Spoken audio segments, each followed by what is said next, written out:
கசப்பே இல்லாமல் பாகக்காய் செய்யலாம்.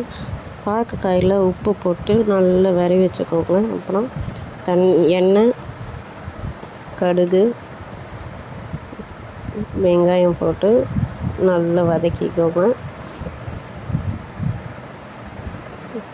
அப்புறம் ஊற வச்ச பாகக்காயை 2 தடவை வாஷ் பண்ணிக்கோங்க. தண்ணியே இல்லாமல் நல்லா வடிகட்டி ஊற்றிக்கோங்க. உப்பு போட்டு நல்லா வதக்கிக்கோங்க. எண்ணெயில் அது நல்லா வதக்கணும். அப்போ அந்த பாகக்காயில் உள்ள கசப்பு நல்லா குறைஞ்சிரும். நல்லா வதக்கிட்டு அப்புறம் தக்காளி போட்டு வதக்கிக்கோங்க. உங்களுக்கு தேவைன்னா இதில் புளியோ லெமனோ லைட்டாக சேர்த்துக்கலாம் புளிப்புக்கு. வேண்டான்னா ஓகே. அப்புறம் மிளகாத்தூள், மஞ்சத்தூள், குழம்பு தூள்லாம் போட்டு கொஞ்சமாக தண்ணி ஊற்றி நல்லா சிம்மில் வச்சு வேக விடுங்க. கொத்தமல்லி தூவி இறக்குனா பாகக்காய் தொக்கு ரெடி.